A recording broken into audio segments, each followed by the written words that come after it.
GeM TV நேயர்களுக்கு வணக்கம். இப்போது நாம் பார்க்க போவது அரியவன் படத்தின் திரை விமர்சனம்.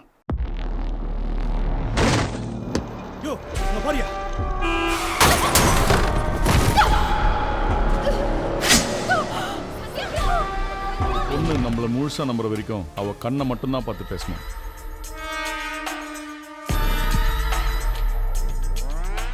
மீடியா வந்துகிட்டு இருக்காங்க, நீங்க இறங்கி கீழே வந்துருங்க. லோக்கல் போலீஸ் நான் பார்த்துக்கிறேன். அவனுங்க கோர்ட்டு பக்கம் வரவே கூட. இனிமே என்ன பண்றதுன்னு தெரியும், நான் பார்த்துக்கிறேன்.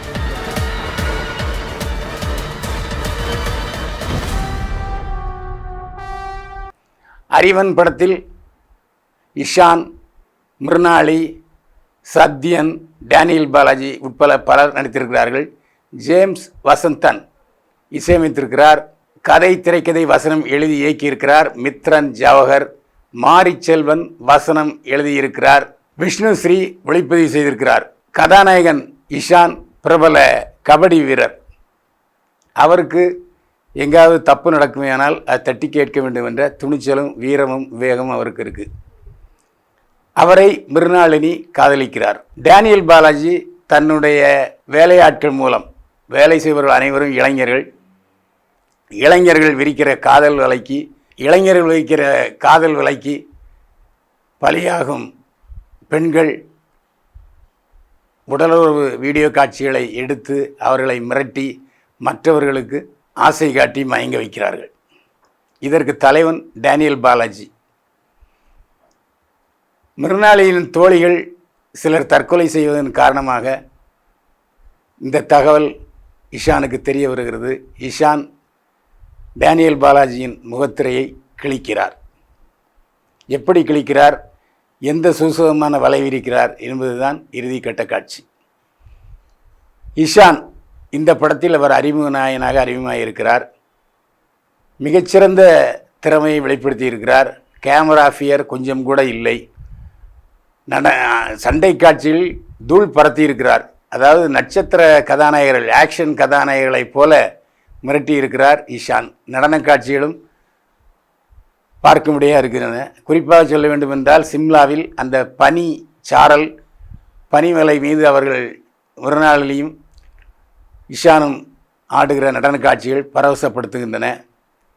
விஷ்ணுஸ்ரீயின் ஒளிப்பதிவை பற்றி சொல்ல வேண்டும் என்று சொன்னால், எல்லா காட்சிகளையும் மிக திறம்பட ஒளிப்பதிவு செய்திருக்கிறார். எந்த இடத்திலும் தவறு சொல்ல முடியாத அளவுக்கு கண்களுக்கு வண்ண கோலங்களாக ஒளிப்பதிவு செய்திருக்கிறார் விஷ்ணுஸ்ரீ.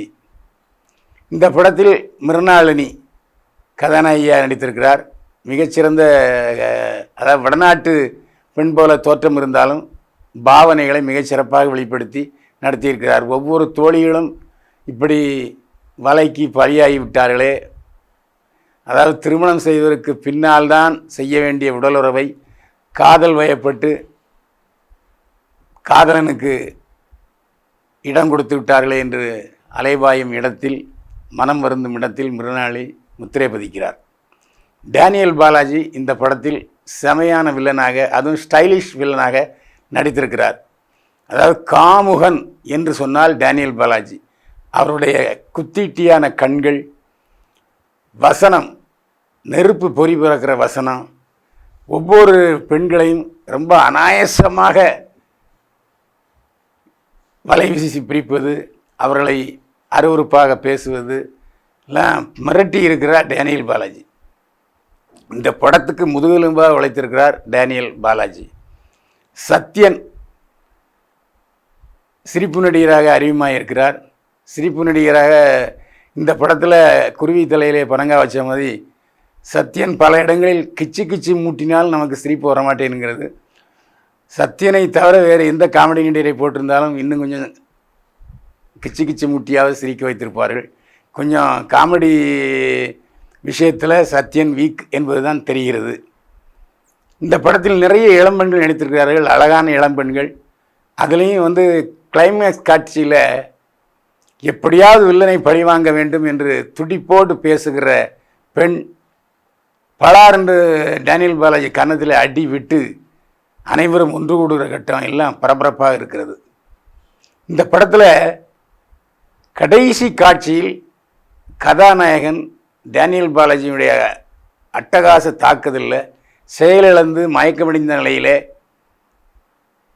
அந்த பாதிக்கப்பட்ட பெண்களின் முடிவு வீராவேசமாக இருக்கிறது. அதாவது ஒன்றுபட்டால் உண்டு வாழ்வு.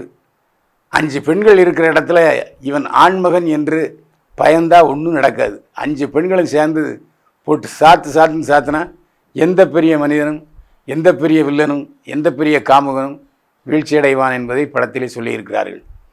பெண்களுக்கு இந்த படத்தில் பாடம் கொடுத்திருக்கிறார் மாரிச்செல்வன் வசனத்தின் மூலம். ஆரம்ப காட்சியிலேயே ஒரு காதலியுடன் காரில் வந்துட்டு இருக்கான். நள்ளிரவு நேரம், மழை பெய்யுது. பக்கத்தில் ஒரு இடத்துல ரெஸ்ட் எடுத்துகிட்டு போவோன்னு சொல்கிறான். அங்கே ஆராதனா படத்தில் நடந்த மாதிரி உடலுறவு செய்து விடுகிறான். அவன் செஞ்சால் பரவாயில்ல, கதவை திறந்துட்டு வெளியே போகிறான். 4 பேர் தடிமாடு வர்றானுங்க. 4 பேரும் வந்து கார்லேயே வேலையை முடிக்கிறாங்க. ரொம்ப கொடூரமான விஷயம். அதே மாதிரி பெண்களுடைய அந்த பலவீனத்தை உணர்ந்து அந்த பலவீனத்தை தங்கள் பலமாக கருதி கொண்டு செயல்படுகிற ஆண்களை இந்த படத்திலே பார்க்க முடிகிறது. எந்த சூழ்நிலையிலும் காதலன் வசத்திலே காதலிப்பது தவறில்லை. ஆனால் காதலனுடனும் திருமணத்துக்கு முன்னால் உடலுறவு செய்வது மிகப்பெரிய ஆபத்தை விளைவிக்கும். எந்த சூழ்நிலையிலும் அவன் பாட்டுக்கு காதலிச்சவன் எல்லாத்தையும் மேய்ஞ்சிட்டு போயிடுவான், அனுபவிச்சுட்டு போயிடுவான். பாதிக்கப்படுவது பெண்கள். எனவே பெண்கள் ரொம்ப உஷாராகவும் எச்சரிக்கையாக இருக்க வேண்டும் என்பதை இந்த கதை வசனம் எழுதிய மாரிச்செல்வன் உறுதிப்படுத்தி இருக்கிறார். மித்ரன் ஜவஹர் இயக்கியிருக்கிறார். ஆரம்பத்திலிருந்து கடைசி வரைக்கும் விறுவிறுப்பாகவும் பரபரப்பாகவும் போகிறது. திருப்பங்கள்லாம் இருக்குது. கொஞ்சம் இன்டர்வலுக்கு முன்னால் கொஞ்சம் லேகாக இருக்குது. ஒரு 15 நிமிஷம் தூங்கி எழுந்தால் தேவையில்லை என்பது போல் தோன்றுகிறது. உண்மைதான், அதில் எந்த சந்தேகம் இல்லை. ஜேம்ஸ் வசந்தன் இசையில் 4 பாடல்கள் பிரமாதமாக இருக்கிறது. பின்னணி இசையும் ஸ்கோர் பண்ணியிருக்கார் விவி. இந்த படத்தில் பாடல் காட்சிகள் அருமையாக படமாக்கப்பட்டிருப்பதோடு பாடல்கள் மிகவும் மெலோடியாகவும் அதே சமயத்தில் மாண்டேஜ் சாங்ஸும் பிரமாதப்படுத்தியிருக்கிறார் ஜேம்ஸ் வசந்தன். நீண்ட இடைவெளிக்கு பிறகு ஜேம்ஸ் வசந்தன் தன்னுடைய இசையமைப்பில் மீண்டும் ஒரு முத்திரையை பதித்திருக்கிறார் என்று தான் சொல்ல வேண்டும். மித்ரன் ஜவஹர் எழுதி இயக்கிய அரியவன் ஆக்ஷன் நாயகன், முழுக்க ஆக்ஷன் படம். ஆக்ஷன் பிரியர்களுக்கு இந்த படம் ரொம்ப பிடிக்கும். தியேட்டரில் போய் பாருங்கள் அரியவன் படத்தை. இந்த மாதிரி புதிய முகங்கள் நடிக்கிற ஆக்ஷன் படத்தை நீங்கள் வந்து தியேட்டரில் போய் பார்த்து உற்சாகமூட்டுவீர்கள். ஆனால் பல இளம் கதாநாயகர்கள் திரைக்கு வருவதற்கு நீங்கள் உதவியதாக அர்த்தம். மீண்டும் சந்திப்போம். வாழ்க வளமுடன்.